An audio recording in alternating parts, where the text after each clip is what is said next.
Tom Oakley and Tom Bolin have tried to get me to this conference for a number of years. You know, Tom Bolin was the very first person I met when Northeast Missouri was added to my district, and I remember the conversations that we had about transportation. And you want to talk about passion? There was some real passion, and he's obviously somebody that's missed in a big way. But thank you again for the opportunity to be here. We're working on several different things in the Transportation Committee right now, or at least we're trying to.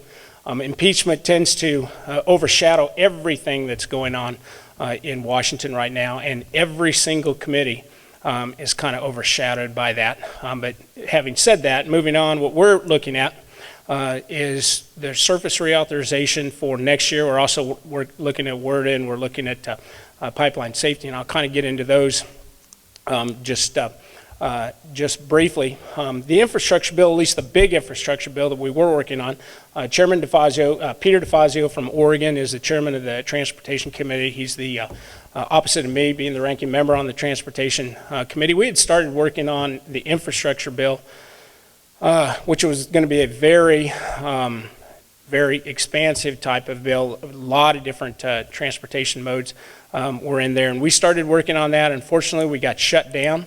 That was kind of part of the idea.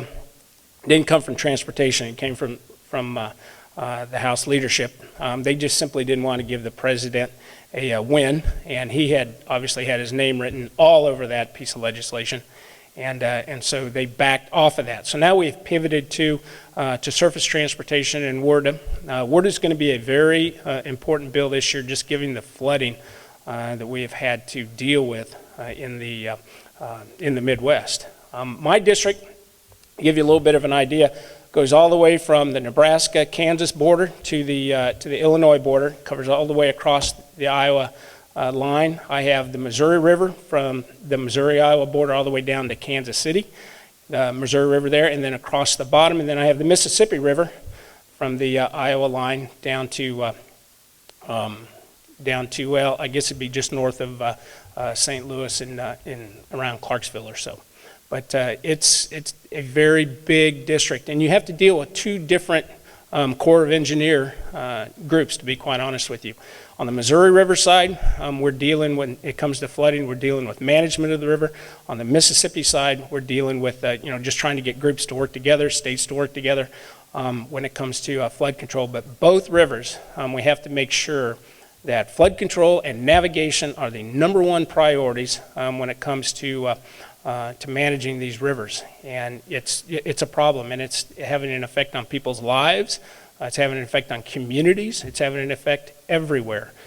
So we're spending a lot of time doing that. In fact, I'm going to tour some levee issues once I leave here, because it's a massive problem in the state of Missouri. And when you get hit, I think I'm the only district in Congress that has two major rivers like that on either side, or at least when it comes to the state of Missouri overall. Transportation, once we get the WRDA bill done, hopefully we're going to be working on pipeline safety, which should be fairly easy to move through the committee. And we can get stuff out of committee, and I do want to stress that too. When it comes to WRDA, when it comes to pipelines, we can get stuff out of committee as long as leadership, Speaker Pelosi, doesn't say, no, we're not doing this. The good news is with things like WRDA and pipeline safety, they're going to kind of fly under the radar. Nobody's going to pay a whole lot of attention to them, and so we should be able to get them then across the floor.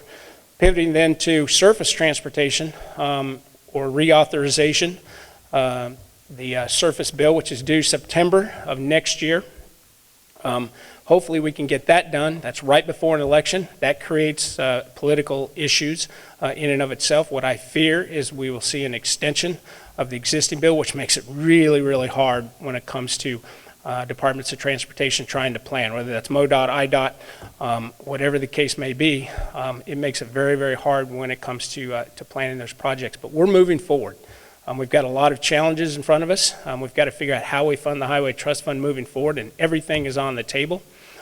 Fuel tax, VMT, battery tax, P3, tolling, tire tax, royalties from oil and gas. So everything's on the table, trying to figure out how we make sure that the trust fund is viable moving forward. The last highway bill, to be quite honest with you, was funded through gimmickry. It was just a shell game, is really what it was. We've seen about $144 billion moved over from general revenue into the highway trust fund, and that's rapidly running out. It's predicted right now that 2021 will be the last year that we have a solvent highway trust fund.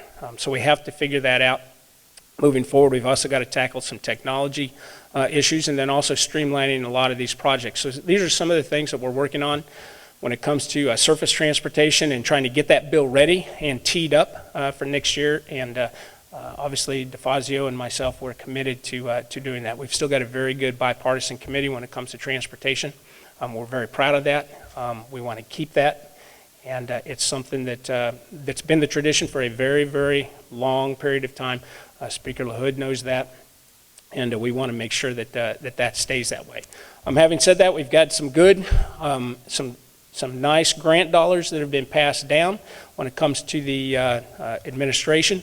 I think Patrick McKenna is going to talk a little bit more about those, but when we got the dollars for the Roachport Bridge on I-70, the $81 million, that freed up a whole lot of money in the state of Missouri for other projects, and it also triggered the $300 billion in bonding, which is going to be a good thing. And we got another $21 million grant for rural bridges in northern Missouri. 20 of those bridges are going to be in northeast Missouri, which opens up dollars for the rest of the state. We're seeing AIP dollars, which is the Airport Improvement Program, flowing into Memphis, Missouri. They're flowing into Bowling Green, Missouri, and they're coming right here to Quincy, Illinois. We're going to see major improvements to the airports as a result of AIP dollars.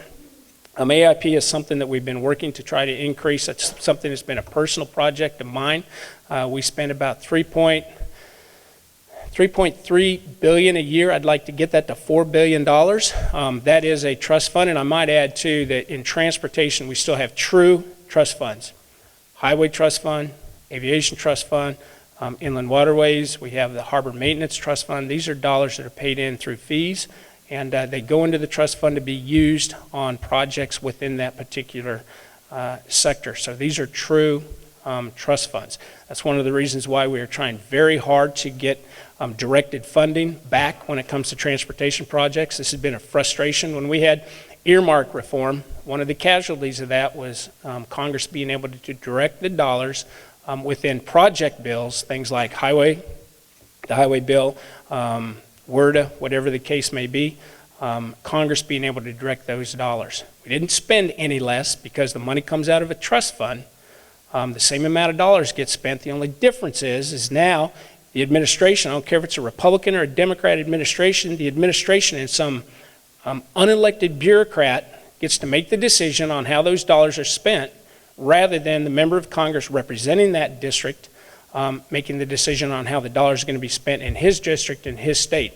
With the way we used to do that worked very, very well, and I know when I did it, I always worked with the Department of Transportation. I worked with my local planning commissions, and we kind of worked through that process, figured out what the priorities were, and we directed those dollars specifically. Now, again, it's somebody that makes that decision that is not elected, doesn't have to answer to anyone, and it's a very frustrating thing. We're trying to get that authority back.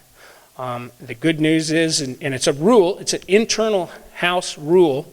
When the Democrats passed their rules package, they chose not to put that in there, which is the best thing that's happened, and the best news that's happened when it comes to getting that authority back. Republicans have never had the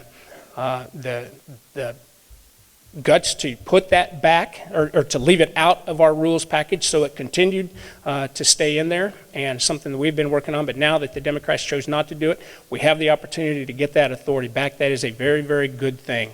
And so we're going to be working very hard to be able to direct those dollars as Congress sees fit, not as an administration sees fit. So that's something that's on the horizon out there, something to think about, and something to work towards.